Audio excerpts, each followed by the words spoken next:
all the worries of your families should be brought to mother. Simple thing like pregnancy or sneezing, very simple things which are so natural, are brought into your attention. So when you have them in your attention, I say, all right, go ahead with it. Try to solve it if possible. But if you do not have them in your attention, they are in my attention. You leave them in my attention, I'll manage that. You should have only one intense desire within yourself. Have I become the spirit? Have I achieved my ultimate? Have I risen above the worldly desires? Purified.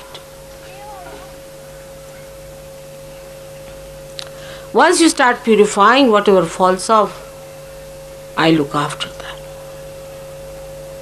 This is just an assurance, but not a guarantee.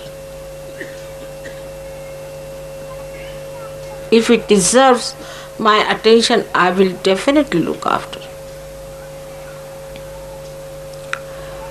You have to value your attention as I value my attention.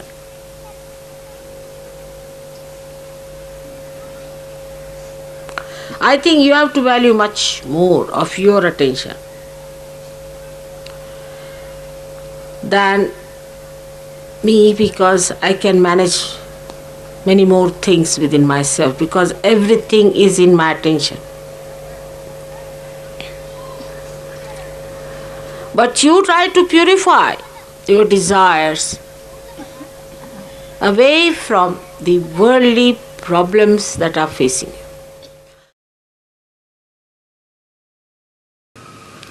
Now, how do you practice this detachment? Because we get attached to something, of course through our brain, but through our attention. So we try to do what we call Chitta Nirodha, is to control your attention. Where is it going?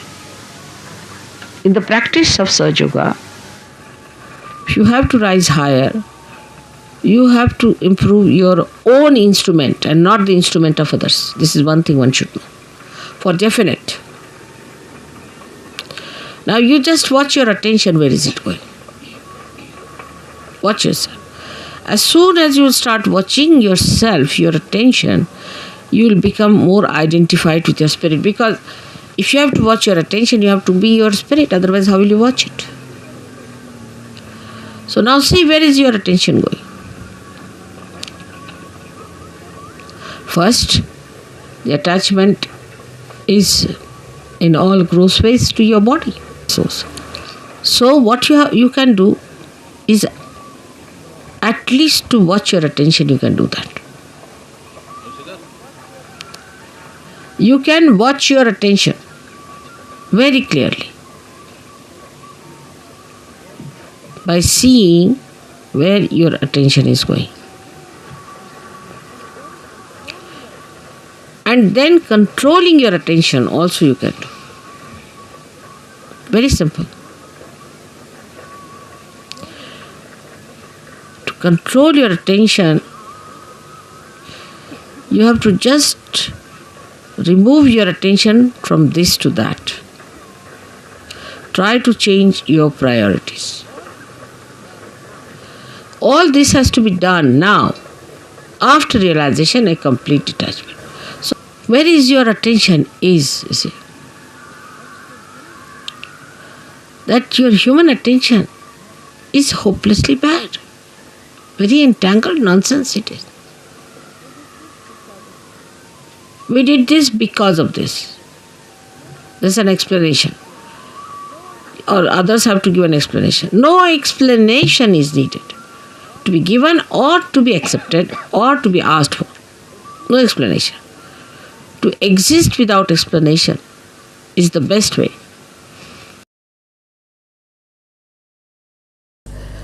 First is to find out about yourself. Where does your attention go? what makes you feel like looking after or concern or attention.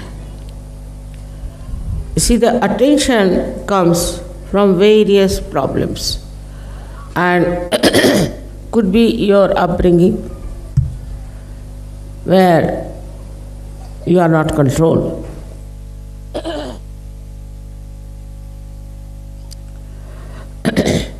Could be your education, could be your atmosphere in which you live, or could be your own ego or your conditioning. So this attention is being attacked by all these outside energies or negative forces, and it gets entangled.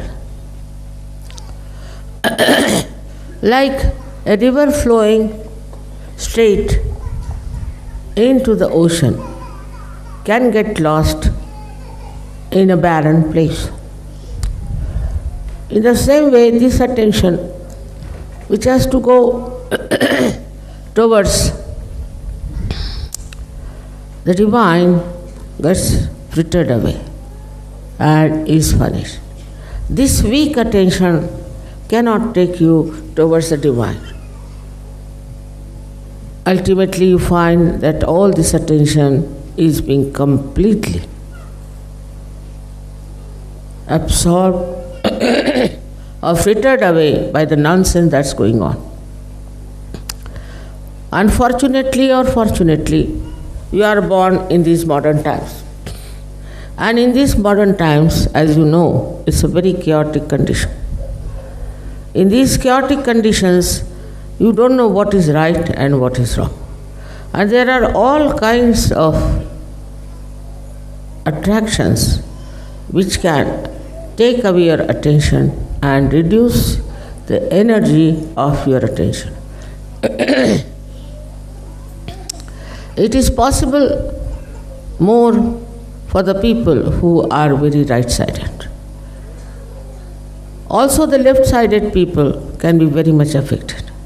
Right-sided people, as you know, go up to a point and become extremely dry, self-opinionated, and aggressive. All their attention is in aggression. While the people who are on the left side are indulging too much into their own whims and their desires and their own temptations. Both sides can fritter away your attention, which is the most important. It is the most valuable thing is your attention.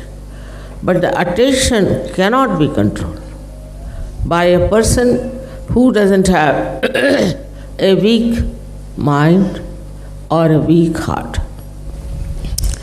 We have to understand that we have now come to the realm of the divinity. We are in the kingdom of God and we are divine people. We are very powerful people. But if we fritter away our attention, we become very, very weak people. It's easy to feel that we are Sajogis, we have done so much of realization of others, or we have helped so many people. All this consciousness, if it comes within you, then know that you are still not fully developed Sajogi. There should be no consciousness of what you are doing or what you are committing. There is no need to boast about it. There is no need to advertise it. Whatever you are is already can be seen by everyone.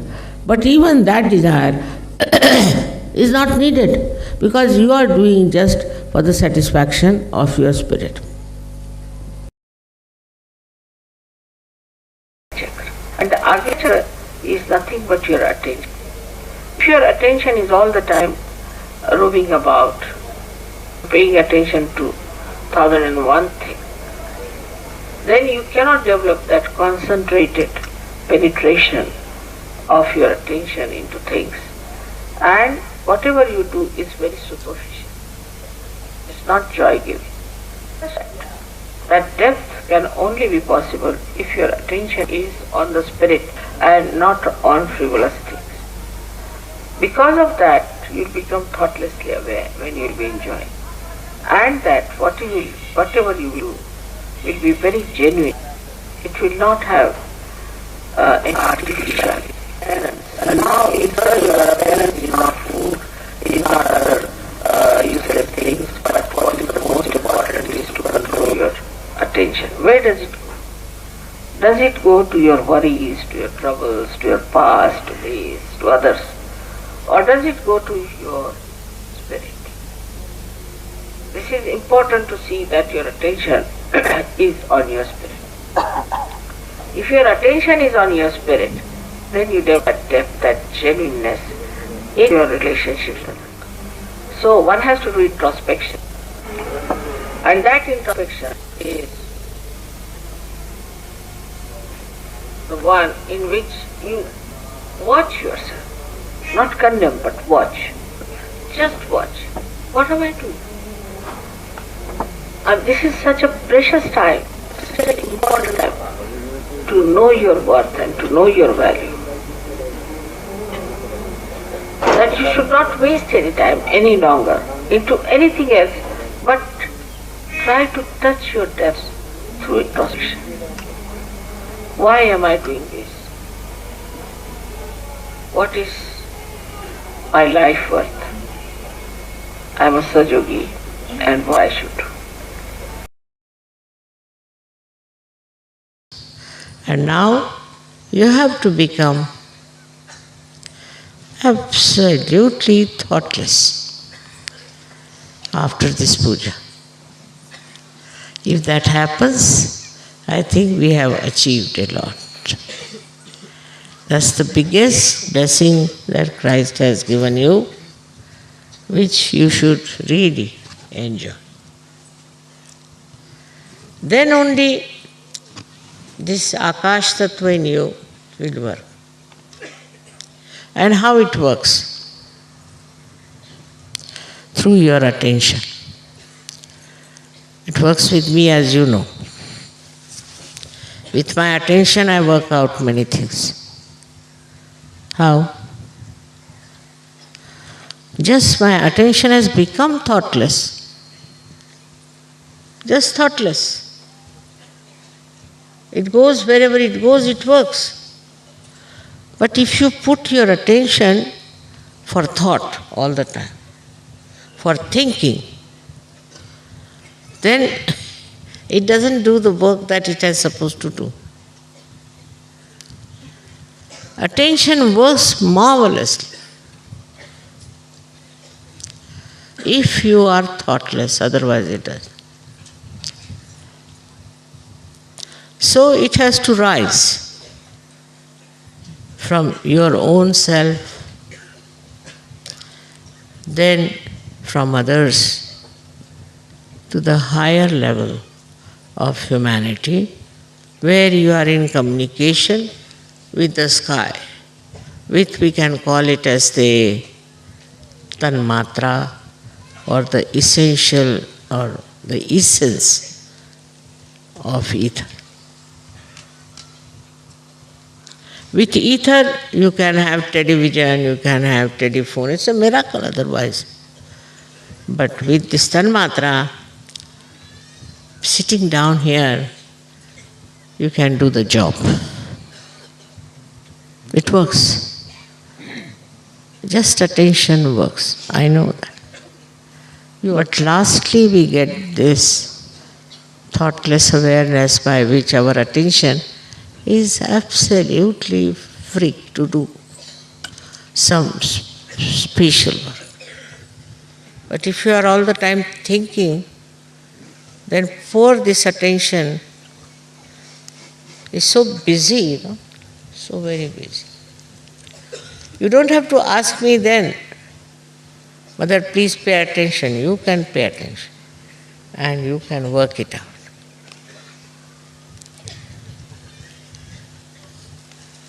In this attention, you don't feel what you bought, what you are standing, what you are wearing, what others are doing. No, nothing. You are one with yourself.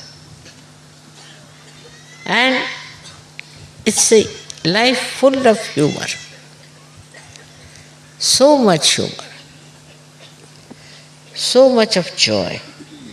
So much of happiness. That you don't care for anything. That normally people care for.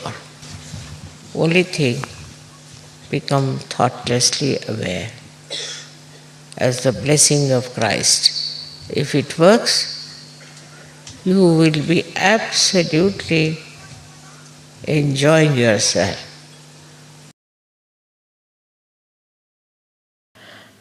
Where is your attention is the point. If you are the Guru, where is your attention? If your attention is on the correction and the nourishment of yourself and of others, then you are first of all the Sahaja-yogi.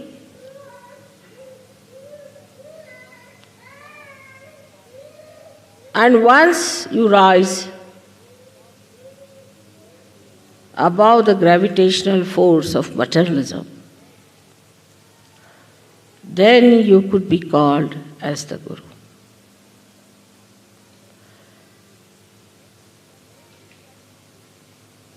Anything that is living has a capacity to rise against the gravity up to a point. That is limited. Like we have seen the trees. They come out of the Mother Earth and grow upward, up to a limited space. Every tree, every type of tree has its own limitations. Cedar will be cedar, and rose will be a rose. Is all controlled by the gravitational force. But there is one thing which rises against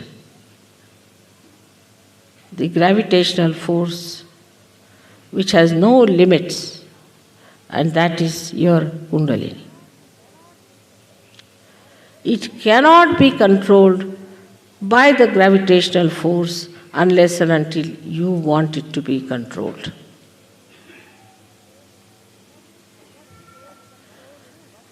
Nothing can control it but you and yourself can control it. So as soon as you become in charge of your Kundalini, you have crossed one step forward, that you have overcome the force, that is the gravitational force. और सत्य जो है वो धीरे धीरे ही प्रस्थापित होता है. Sorry, I have to say in Hindi because most of them don't understand English, all right? But I will later on translate it. सत्य की पकड़ धीरे धीरे होती है. आपके यहाँ ऐसे लोग हैं जो 8-8, 9-9 महीने तक सहयोग में आते रहे, उसके बाद पार हो. सत्य को पाने के लिए हमारे अंदर पहले तो गहराई होनी चाहिए, पर सबसे बड़ी चीज है हमारे अंदर सफाई होनी चाहिए. इस चित्त को जितना आप शुद्ध रखेंगे उतना ही आपको आनंद आएगा. आप चित्त की शुद्धता रखते वक्त ये याद रखना है कि इसी चित्त से ही हमें परमात्मा को जानना है. एक बार परमात्मा को जानने के बाद बाकी जो कुछ जानना है बहुत सरल हो जाता है, क्योंकि आप किसी भी चीज को जब सूत्र से पकड़ते हैं तो वो बहुत दूर तक और सूक्ष्म आप पकड़ पाते हैं।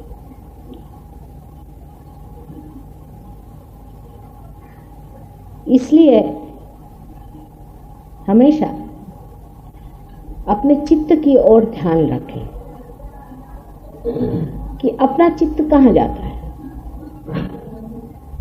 जितना चित्त समाहित हो जाए, समर्पित हो जाए, उतना ही वो चित्त शुद्ध होते जाता है। One of the reasons for Nirvichara is that, but also Nirvichara is a way to express the blessings of your mother. When she wants to bless you, see, you wrote the letter, she was happy. Just to bless you, you became Nirvichara. You see, it's the blessing. That's the grace, you see, that comes to you from your mother, that you become Nirvichara. That's one has to remember. If you do the things that I tell you, I feel I bless you very much, because they are for your good, for your kalyana, for your mangal. And that's why you are blessed. And that blessing you feel as Nirvichara. Because I am Nirvichara myself.